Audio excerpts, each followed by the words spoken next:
పల్లె పల్లెకు కాకర్ల కార్యక్రమం ద్వారా ప్రజా సమస్యలను ప్రతి పేదవాడి కష్టాన్ని తెలుసుకుంటూ ఉదయగిరిలో కూటమి కార్యకర్తలను సమన్వయపరుస్తూ గెలిపే లక్ష్యంగా దూసుకుపోతున్న కాకర్ల సురేష్తో ఈరోజు అవకాశం ఇవ్వడం జరిగింది. దానిలో భాగంగానే ఈ రోజున ఈమూరు మండలంలో ఆరేటిపల్లిలో ప్రచారానికి వచ్చున్నాం. అందరం మన సోదరి మనులందరూ వెనకాల ఉన్నారు. వీళ్ళందరితో మాట్లాడడం జరుగుతుంది, అందరినీ కలవడం జరుగుతుంది. అపూర్వమైన స్పందన ఉందమ్మా. ప్రతి ఒక్కరు కూడా పల్లెపల్లికి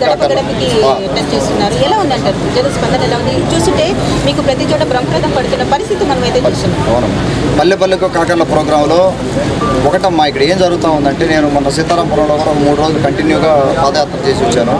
మళ్ళీ ఇక్కడ మొదలుపెట్టాము. ఏ ఇంటికి వెళ్ళినా కూడా ప్రతి ఇంటిలో సమస్య ఉందమ్మా. ప్రతి ఇంటిలో సమస్య ఉంది. ఏదో ఒక సమస్య. ఒక కుటుంబం ఆరోగ్యపరంగా మొత్తం వాళ్ళ దెబ్బతినిపోయి నాశనమైన పరిస్థితి, పిల్లల్ని చదువుకోలేని పరిస్థితి, అప్పులు పారైపోయి ఉన్నారు. ఇంకో రకంగా ఇంట్లోనే ఒక 2 పిల్లలు ఉంటే వాళ్ళిద్దరు చదువుకొని ఏమి ఉద్యోగాలు లేకుండా వాళ్ళ కళ్ళ ముందే వాళ్ళు తిరుగుతూ ఉన్నారు. వాళ్ళకేం ఉద్యోగాలు లేవు. ఆడపడుచులు పడే కష్టాలు అయితే వాళ్ళకి 2 రూపాయలకి 3 రూపాయలకి వాళ్ళ మీద ఇళ్ళ మీద ఆధారపడి వాళ్ళు బతకలేని పరిస్థితి. కుటుంబానికి ఒకరు సంపాదించే సంపాదన సరిపోవటం లేదు. ఇప్పుడున్న కాస్ట్ ఆఫ్ లివింగ్లో సరిపోవటం లేదు.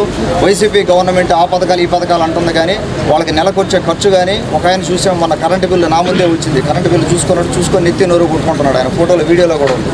సో వాళ్ళకి నెలకయ్యే ఖర్చు, ఆ పెద్ద ఆయన ఇంటి కుటుంబ పెద్ద సంపాదించే ఖర్చుకి ఇది ఎక్కడ ఉంటే అది అక్కడ ఉంటుంది, ఖర్చు అక్కడ ఉంటుంది. దీనికి వాళ్ళు బ్యాలెన్స్ చేసుకోలేకపోతున్నారు. దానికి మీద మళ్ళీ నీళ్లు లేవు, తాగేదానికి నీళ్లు లేవు, సరిగా వాడుకోవడానికి నీళ్ళు లేవు. సీతారాంపురంలో దారుణంగా ఉంది. ఇక్కడ అదే పరిస్థితి. తాగేదానికి నీళ్ళు, వీళ్ళకి వాటర్ ప్లాంట్ కూడా లేవు. తెలుగుదేశం గవర్నమెంట్లో 2014-19 మధ్యలో కొన్ని 100 వాటర్ ప్లాంట్ కడితే అది గవర్నమెంట్ డబ్బుతో కట్టిందే కదా, ప్రజల డబ్బే కదా. తర్వాత మెయింటెనెన్స్ చేయాలన్న ఆ మాత్రం కూడా లేదు ఈ గవర్నమెంట్కి. గాలికి వదిలేశారు. తుమ్మ చెట్లు పెరిగిపోయి కనీసం దాని దగ్గరికి పోయే పరిస్థితి కూడా లేదు. ఫిల్టర్లు, మెకానిజం అవి కూడా లేవు. ఆ మెయింటెనెన్స్ బాధ్యత లేదు. కనీసం ప్రజలు వాళ్ళకి ఏం కావాలి, మనం ఏం చేయాలి వాళ్ళకి, కనీసం ఎండాకాలంలో ఒక 4 వాటర్ ట్యాంకులు పెట్టి నీళ్ళన్న దోల్దామన్నా ఇది కూడా లేదన్నట్టు గవర్నమెంట్కి. అందరూ ఆలోచిస్తూ ఉన్నారు ఏం జరుగుతూ ఉందనేది. వాళ్ళు స్పష్టంగా ఒక నిర్ణయం తీసుకొని ఉన్నారు. రాబోయే మే 13న ఎలక్షన్స్లో నన్ను, వేమిరెడ్డి ప్రభాకర్ రెడ్డి గారిని ఆశీర్వదించడానికి అందరూ రెడీగా ఉన్నారు.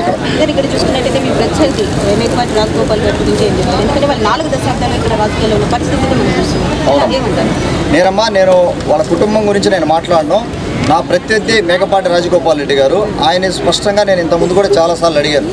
1.5 year ఉన్నారు రాజగోపాల్ రెడ్డి గారు. మీరు పవర్లో ఉన్నారు. జలదంకి మండలంలో కొన్ని వేల ఎకరాలు ఎండిపోతూ ఉంటే కనీసం రావాల్సిన నీళ్ళు కూడా తీసుకురాలేకపోయారు. అటువంటి సమస్యలు ఎన్నో ఉన్నాయి. 1.5 సంవత్సరంలో మీరు ఏం చేశారు? ఇక్కడ ఇన్ఛార్జిగా ఉండి 1.5 సంవత్సరంలో ఎవరికన్నా ఏమైనా చేశారా? స్పష్టంగా నేను అడిగే, చర్చకు కూడా రమ్మని చెప్పాను. మీరు ఏం చేశారో చెప్పండి. 2 ఏళ్లలో నేనేం చేశానో చెప్తాను. నా గవర్నమెంట్ లేదు, ఏం లేదు. నా సొంత ఫండ్స్ తోటే నేను ఎన్నో కార్యక్రమాలు చేశాను ఇక్కడ ప్రజలకి, వాళ్ళకి చిన్న అవసరాలు తీర్చడానికి. ఆయన ఏం చేశారో అని అడుగుతూ ఉంటే ఆయన ఎంతసేపటికి మా కుటుంబం చూసి ఓటేయండి, మా ఇంటి పేరు చూసి ఓటేయండి. ఒక విలేకరి ఒక క్వశ్చన్ అడిగాడు, ఏమయ్యా మీరు ఏం చేస్తారు ఎమ్మెల్యే అయిన తర్వాత అంటే, ఎమ్మెల్యే అయిన తర్వాత అంట ప్రతి మండలానికి ఒక 2 ఇంజనీర్లు పంపించి సర్వే చేయించుకొని ఏమేం కావాలో చూస్తారంట. అంటే ఉదయగిరి నియోజకవర్గంలో 40 ఏళ్ళ నుంచి వీళ్ళు పడే బాధలు తెలియదు, వీళ్ళు పడే కష్టాలు తెలియదు. ఏమీ లేదు. రాజగోపాల్ రెడ్డి గారు అందరూ రెడీ అయిపోయారు. వీరు మొత్తం చుట్టేసుకోవడం ఇంకేమీ లేదు.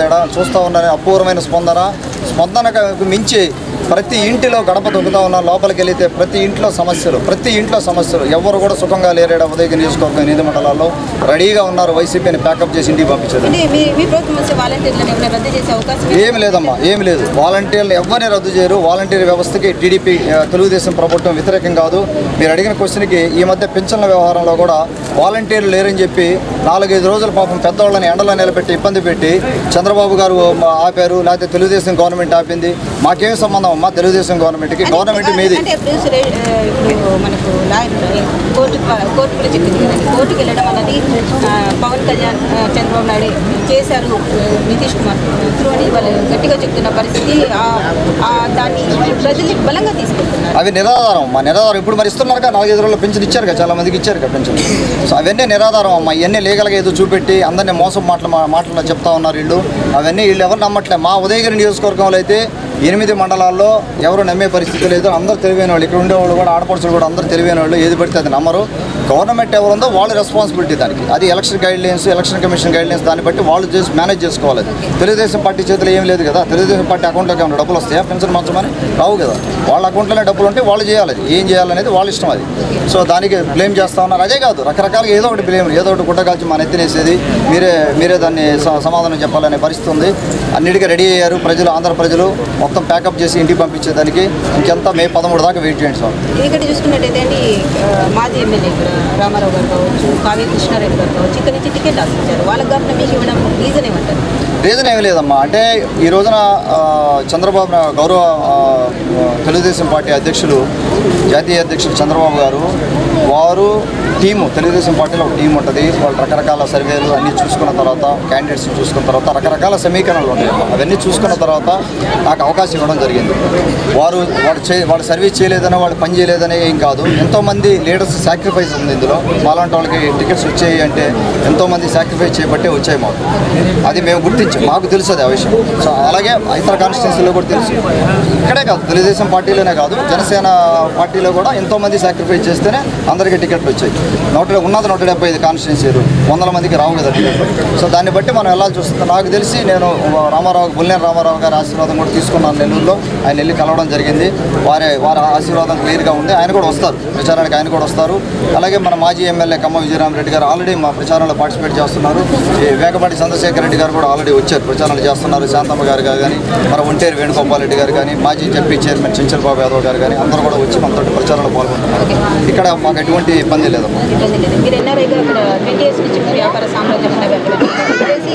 నేనే వదిలేదమ్మా. మా ఫ్యామిలీ, నేను తమ్ముడే ఉండేది. తమ్ముడు ఉన్నాడు అక్కడ. వదిలేస్తే మాకు జరగదు కదా. సో తమ్ముడు ఉన్నాడు అక్కడ అమెరికాలో. తమ్ముడు చూసుకుంటాడు అవన్నీ. ఆ వ్యాపారం అంతా తమ్ముడు వాళ్ళు చూసుకుంటారు. నేను ఇక్కడ ఏ వ్యాపారం చేయదలుచుకోలేదు. కేవలం ఒక ఉద్యోగం లాగా చేయడానికి వచ్చాను. నేను ఎమ్మెల్యే పదవిని నేనేం భావించడం లేదు. సైనికుల్లాగా ఒక ఉద్యోగం చేయడానికి వచ్చాను. అందరికి అండగా ఉండాలనే ఉద్దేశంతో 5 ఏళ్లలో కొంత చేంజ్ చేసి చూపెట్టాలి. లేకపోతే ఇక్కడ ఇలాగే ఉంటుంది. ఇంకా 40 ఏళ్ళైనా కూడా ఇక్కడ పరిస్థితులు మారవు. అంత పెద్ద వాళ్ళమ్మా. ఇక్కడ అంతా చాలామంది మైగ్రేట్ అయిపోయారు. సీతారాంపురం పోయినప్పుడు ఏ ఊరికి పోయి, ఏ ఇంటికి పోయినా కూడా పెద్దవాళ్ళు కనపడుతున్నారు, ఇంకెవ్వరు కనపడడం లేదు.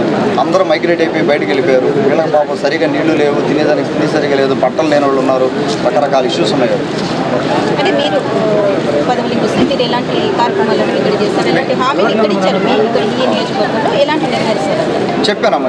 మేమేం చెప్పామంటే, వేమిరెడ్డి ప్రభాకర్ రెడ్డి గారు పార్లమెంట్కి పోతే, నేను అసెంబ్లీకి పోతే, వేమిరెడ్డి ప్రభాకర్ రెడ్డి గారి ద్వారా టూరిజం హెల్ప్ తీసుకొని టూరిజం డెవలప్ చేయాలమ్మా. ఇక్కడ టూరిజం డెవలప్ చేసి దాన్ని ఒక ఇండస్ట్రీగా చూడాల్సిన అవసరం ఉంది. ఉదయగిరి అవ్వచ్చు, మన వెంగమాంబ టెంపుల్ అవ్వచ్చు, సిద్ధేశ్వరం టెంపుల్ అవ్వచ్చు, ఇంకా కొన్ని ఏరియాలు ఉన్నాయి. టూరిజం డెవలప్ చేయొచ్చు, అదొకటి. తర్వాత Somasila high canal irrigation projects అవ్వచ్చు. అలాగే సీతారాం సాగర్ గురించి కొంత ఆలోచించాలి. నిన్న సీతారాంపురం వెళ్ళడం జరిగింది. అక్కడ ఇంకొక సీతారాం చెరువు దగ్గర నుంచి నీళ్లు వేరే చోట నుంచి తెచ్చే అవకాశం ఉంది. అది కూడా ఆలోచన చేయడం జరుగుతూ ఉంది. అదొకటి. తర్వాత వెలిగొండ ప్రాజెక్టు, బెదిరెడ్డిపల్లి రిజర్వాయర్ గాలికి వదిలేశారు. జస్ట్ ఆపేశారు అంతే. ఇరిగేషన్ ప్రాజెక్టులు అసలు ముందుకు పోలేదు. కంప్లీట్గా 5 ఏళ్లలో మొత్తం ఆపేసి కూర్చున్నారు. వాటి మీద దృష్టి పెట్టడం జరుగుతూ ఉంది. అలాగే ఇక్కడ వీళ్ళకి కావాల్సింది ప్రతి కుటుంబానికి ఉద్యోగం అన్నమాట. ఒక ఉద్యోగం కానీ ప్రతి కుటుంబానికి తెప్పించగలిగితే ఆడపడుచులకి, ముఖ్యంగా ఆడపడుచులు అవి ఎలాగో ఉంటాయి. అవి మన గవర్నమెంట్ నుంచి వచ్చే బాబు సూపర్ 6 పథకాలు ఎలాగో ఉన్నాయి. అవి కాకుండా ఇక్కడ లోకల్గా కొంత ఎంప్లాయ్మెంట్ క్రియేట్ చేయాల్సిన అవసరం ఉంది. 20 లక్షల ఉద్యోగాలు బాబు గారు ప్లాన్ చేస్తున్నారు. అవి కాకుండా నేను పర్సనల్గా నా నెట్వర్క్ యూజ్ చేసుకొని, మా ఫ్రెండ్స్ కానీ ఇండస్ట్రియలిస్టులు ఉన్నారు, వాళ్ళని హెల్ప్ తీసుకొని ఒక ఇండస్ట్రీస్, కొన్ని పరిశ్రమలు పెట్టి ప్రోత్సహించాలి. ఇక్కడ ఏమి టెక్స్టైల్ అమ్మా, టెక్స్టైల్ ఇండస్ట్రీ ఒకటి. నేను అనుకునేది ఫర్నిచర్ మ్యానుఫ్యాక్చరింగ్ ఒకటి. అంటే నీటి సమస్య ఉంది కాబట్టి దాన్ని దృష్టిలో పెట్టుకొని మనం చేసుకోవాల్సిన అవసరం ఉంది. సోలార్ ఒకటి. ఇక్కడ బాగా మెట్ట ప్రాంతం కాబట్టి సోలార్ ఇది కూడా మనం చేసుకోవచ్చు. అదొకటి అవకాశం ఉంది. వాటి మీద ఇంకొకసారి మళ్ళీ రీసెర్చ్ చేసుకుంటూ వెళ్తాం. ఇవి అయితే నేను ప్రస్తుతం అనుకుంటా ఉన్నాను. అవి చేసిన తర్వాత ఒక ఉద్యోగం వస్తే చాలా వరకు మార్పు వస్తుంది. ఖచ్చితంగా అమ్మా. ఉదయగిరి కోట మీద తెలుగుదేశం పార్టీ జెండా ఎగరబోతుంది. దాన్ని ఎవరు ఆపలేరమ్మా. అది ఎవరు ఆపలేరు.